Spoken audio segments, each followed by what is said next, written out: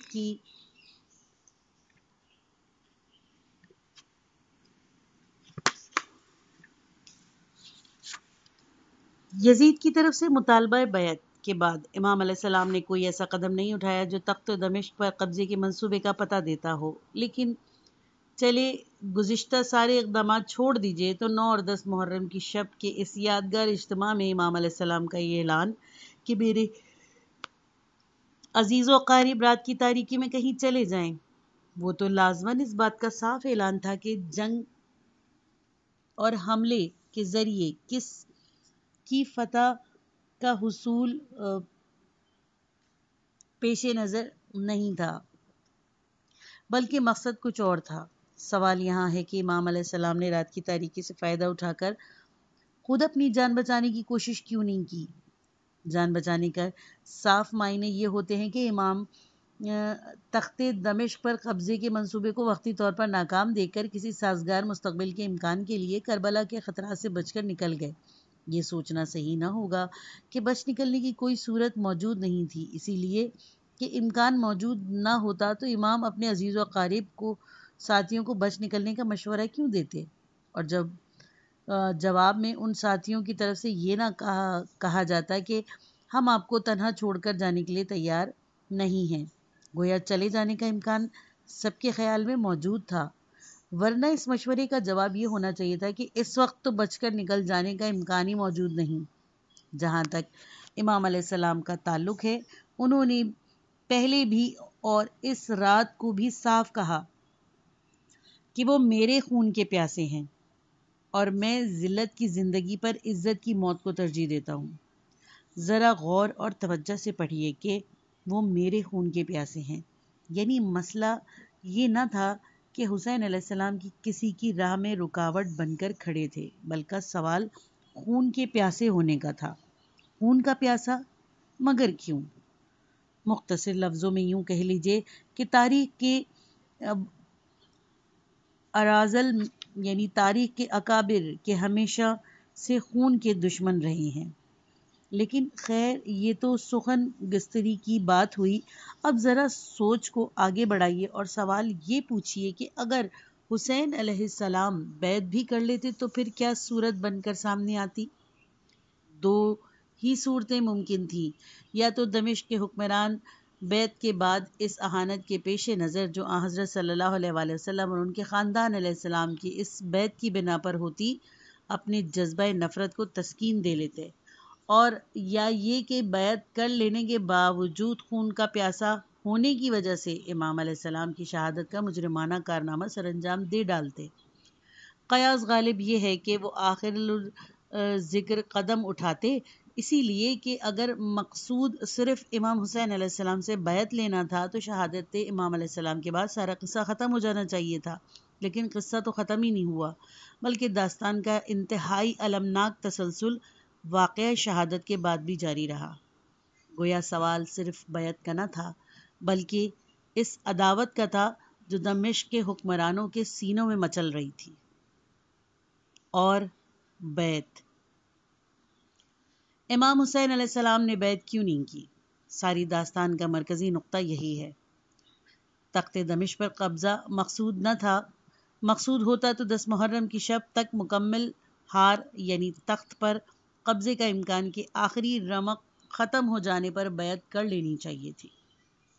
واضح اس سے یہ ہوا، یہی تو ہوا نا کہ اصل مسئلہ یعنی انکار بیعت کا معاملہ کسی اور سطح سے تعلق رکھتا تھا۔ حسین علیہ السلام کسی کا تخت چھیننے کے لیے کربلا نہیں آئے تھے، مگر ہاں اس نقطے پر ذرا رک جائیے۔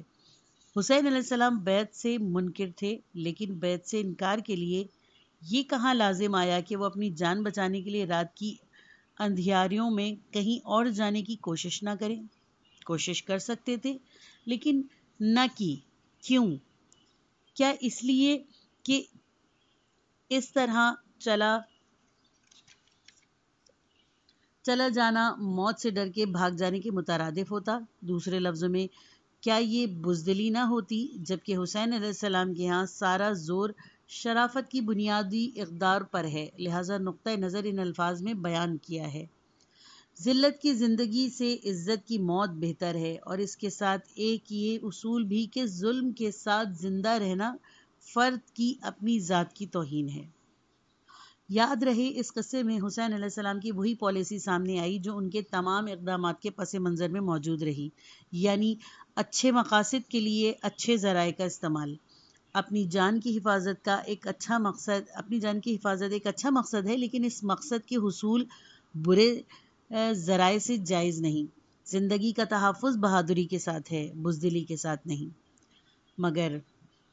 مگر اس سوال پر تو سوچئے کہ امام حسین علیہ السلام نے آخر بیعت سے انکار کیوں کیا؟ بیعت سے انکار کا مطلب بھی امام بھی جانتے تھے اور اس کا نتیجہ بھی ان کے سامنے واضح تھا۔ کم از کم 10 محرم کی رات تک تو یہ بات کھل کر سامنے آ گئی تھی کہ بیعت سے انکار کے واضح معنی موت کے ہیں۔ حسین علیہ السلام موت کا خیر مقدم کرنے کے تیار ہو گئے، مگر بیعت پر کسی طرح راضی نہ ہوئے۔ سوال یہ ہے، بیعت اتنی اہم کیوں تھی؟ اسے موت پر بھی ترجیح دے دی گئی۔ جواب اس سوال کا یہ دیا گیا کہ یزید فاسق و فاجر تھا، اسی لیے امام علیہ السلام نے بیعت سے انکار کر دیا۔ تو کیا مطلب اس کا یہ نکالا جائے کہ اگر یزید فاسق و فاجر نہ ہوتا تو امام بیعت کر لیتے؟ اس لیے یہ کہنا کہ اگر یزید فاسق و فاجر نہ ہوتا تو امام بیعت سے انکار نہ کرتے، حسین علیہ السلام سے صحیح نقطۂ نظر کی نمائندگی نہ ہوگی، لیکن ذرا ٹھہریے، اس مسئلے پر اتنی سی بات کہہ کر آپ آگے نہیں بڑھ سکتے، اسی لیے کہ یزید کی بیعت سے انکار کے معاملے میں بار بار اس کے فاسق و فاجر ہونے کی خصوصیت کو بطور عذر پیش کیا گیا۔ فاسق و فاجر، سوال یہ ہے فاسق و فاجر سے مراد کیا ہے؟ واضح طور پر ایک مذہبی اصطلاح ہے اور اس کے معنی صاف یہ ہیں کہ یزید ان اخلاقی اقدار کو کھل کر توڑ دیتا جنہیں مسلم معاشرہ تقدس کی نظر سے دیکھتا ہے۔ تو اب امام حسین علیہ السلام کا کیا موقف نکل کر سامنے آتا ہے؟ امام حسین علیہ السلام اس بات کو کوئی اندیہ نہیں دیا کہ یزید فاسق و فاجر نہ ہوتا تو وہ بیعت کر لیتے، لیکن اس کے فسق و فجور اور ظلم و عداون کی طرف بار بار اشارے کیے۔ تو بات مائل کاری کی کیا ہوئی؟ بات جو کچھ ہوئی وہ یہ کہ امام فسق و فجور کا ذکر بیعت سے انکار کے جواز میں نہیں کر رہے تھے، بلکہ یزید کی اس جسارت کے سلسلے میں کر رہے تھے کہ وہ بیعت کا مطالبہ کر رہا ہے۔ بالفاظ دیگر امام علیہ السلام کا موقف یہ معلوم ہوتا ہے کہ یزید جیسے شخص کو بیعت کا مطالبہ کرنے کا حق ہی نہیں جچتا، اسی لیے کہ وہ فاسق و فاجر ہے، نہ یہ کہ یزید چونکہ فاجر ہے اس لیے وہ اس کی بیعت نہ کرے۔ ورنہ اگر بات یہی ہوتی تو کہ امام علیہ السلام یزید کے فسق و فجور کی بنا پر اس کی بیعت سے منکر تھے، تو پھر کسی نے روکا تھا کہ وہ کھل کر یہ کمنٹ نہ دے؟ امام علیہ السلام یقیناً یہ کمنٹ دے سکتے تھے، لیکن انہوں نے یہ کمنٹ نہ دیا، تو اس کا صاف مطلب یہ ہے کہ امام علیہ السلام کے خیال میں ان کی اپنی موجودگی میں کسی شخص کو بیعت کرانے کا حق نہیں پہنچتا۔ آپ علیہ السلام کہہ سکتے تھے کہ بات یہ تھی، کیوں امام علیہ السلام نے اس بات کو کھل کر نہ کہہ دیا؟ مثلا امام علیہ السلام کہہ سکتے تھے کہ یزید کو میری بیعت کرنی چاہیے، میں اس کی بیعت کیوں کروں؟ یقیناً حسین ابن علی علیہ السلام کا موقف یہی تھا، لیکن یزید کے مطالبہ بیعت کے جواب میں اس کا موقف کا ادائے خلافت کے ہم معنی ہونا اور ادائے خلافت واضح طور پر اعلان بغاوت تھا۔ لیکن یہ اعلان بغاوت ہر سوشیولوجی جائزے کے تحت ناکام ہو جانے والا تھا، اور ناکام ہو جانے کے ساتھ دمشق کے حکمرانوں کو یہ عذر بھی مہیا کر دیتا کہ حسین علیہ السلام بغاوت کے مرتکب ہوئے ہیں اور بغاوت کا فروغ کرنا حکومت کا فرض ہے، لہذا واقعہ کربلا حکومت کے امن و قانون کو برقرار رکھنے کی ذمہ داریوں کی بجا آوری کے لیے قرار پایا جاتا۔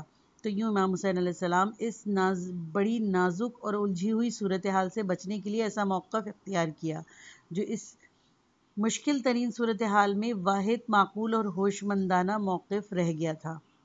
حسین علیہ السلام اپنے آپ کو روحانی اور مادی قیادت کا مستحق جانتے تھے، اور ان کا یہ موقف بالکل صحیح بھی تھا، اسی لیے کہ وہ مسلم معاشرے کے سب سے بہتر شخصیت تھے۔ لیکن ساتھ ہی حسین علیہ السلام یہ بھی جانتے تھے کہ اس طرح کے دعوے کا پیش کرنا اس واضح تجربے کے پیش نظر جو ان کے بھائی امام حسن علیہ السلام کو ہو چکا تھا، محض ایک بے نتیجہ بات ہے، اور نہ صرف بے نتیجہ بلکہ مضر بھی ہے، اسی لیے کہ اس طرح کا ادعائے دمشق کا ایک عذر بھی مہیا کرنے کا سبب بنتا، جبکہ امام دمشق کو یہ عذر مہیا کرنے کو تیار نہ تھے۔ بائیں وجوہ امام حسین علیہ السلام صرف یہی کہتے رہے کہ یزید فاسق و فاجر ہے، اسے بیعت کا مطالبہ کرنے کا حق نہیں۔ حق کسے کہتے ہیں، اسے انہوں نے بالکل واضح مشکلات کی بنا پر تصریحی طور پر بیان نہ کیا کہ اس کی وضاحت حالات کے عملی منطق کے پیش نظر غیر انسب تھی۔ تو یہ تو مسئلہ رہا فسق و فجور کا، لیکن بات صرف فسق و فجور پر تو آ کر نہیں رک جاتی، مسئلہ تو ظلم و عداون کا بھی ہے، اور امام نے بار بار دمشق کے ظالم ہونے کا ذکر بھی کیا ہے، بلکہ اس مرحلے پر حسین علیہ السلام نے تاریخ تہذیب میں ایک انتہائی شرافت آمیز تصور متعارف کرایا۔ حسین ابن علی علیہ السلام نے انسانوں کو یہ بتایا کہ ظلم کے ساتھ زندہ رہنا فرد کی ذاتی توہین کی حیثیت رکھتا ہے۔ یہاں ایک انتہائی شریفانہ سینسیٹیوٹی ہے، یعنی حیثیت کا پہلو قابل توجہ ہے۔ یعنی سوال صرف ظلم سہنے کا نہیں، کسی پر ظلم برداشت کرنے کا بھی مسئلہ بھی نہیں ہے۔ مرحلہ اخلاقی قدروں کی حیثیت کے اس نقطے پر پہنچا ہے کہ معاشرے میں ظلم کی موجودگی ایک شریف انسان کی ذاتی توہین کی حیثیت حاصل کر گئی ہے۔ اخلاقی اقدار کے بارے میں شدید الحاصی کی یہ منزل صرف حسین ابن علیہ السلام کے ہاں ملتی ہے، کسی دوسرے کے ہاں موجود نہیں۔ تو یہ رہا مسئلے کا اخلاقی پہلو، لیکن بات کو سیاسی منظر میں رکھ کر دیکھا جائے تو اس مرحلے پر سوال یہ اٹھائیے کہ اگر حکمران فاسق و فاجر اور ظالم ہو تو کیا اس کے خلاف فرد کو بغاوت کا حق حاصل ہے؟ اس کا فوری جذباتی جواب اثبات میں ہوگا، لیکن امام حسین علیہ السلام کا یہ جواب نہیں ہوگا۔ اور آپ مسئلے کا غیر جذباتی انداز میں جائزہ لیں تو امام علیہ السلام کے اس موقف کی تائید کریں گے۔ حکومت اور بغاوت۔ سب سے پہلے تو سوشیولوجیائی تحقیقت یہ ہے کہ حکومت کا خود ارادہ ہی اپنی ذات میں جبر پر مشتمل ہوتا ہے۔ ظلم پر تو ہر حال میں نہیں مگر جبر پر ضرور۔ حکومت سے متعلق مثالیوں کی بات کو تو چھوڑیے، ہاں تاریخ میں حکومت جس انداز سے آئی اس سے یہ بات بار بار سامنے آتی رہی کہ حکومت کا ارادہ جبر کی اساس پر ہی کھڑا ہوتا ہے۔ جبر اور ظلم میں بال برابر فرق ہے۔ ہر جبر ظلم نہیں ہوتا اور ہر ظلم کا جبر ہونا ضروری نہیں، تاہم دونوں اتنے ساتھ ساتھ چلتے ہیں کہ کم ہی ان کی سمتیں الگ ہو پاتی ہیں۔ ایک دوسری المناک حقیقت تاریخ یہ بھی ابھر کر آتی ہے کہ حکمران عام طور پر فاسق و فاجر ہوتے ہیں۔ اسی لیے اگر بات صرف فسق و فجور کی ہو، یعنی اصول یہ طے کر لیا جائے کہ ہر فاسق و فاجر حکمران کے خلاف بغاوت ہر شہری کا فرض قرار دے دیا جائے تو کوئی منظم حکومت زائد عرصے قائم نہیں رہ سکتی اور کوئی شہری سکون کی زندگی نہیں گزار سکتا۔ یہاں یہ سوال نہ اٹھائیے کہ فسق و فجور کو اپنی اصلاح میں اصلاح اضافی کی حیثیت رکھتی ہے۔ وہ چیز جسے مسلم معاشرہ فسق و فجور گردانتا ہے، دوسرے معاشرے اسے آرٹ کی خدمت قرار دے سکتے ہیں۔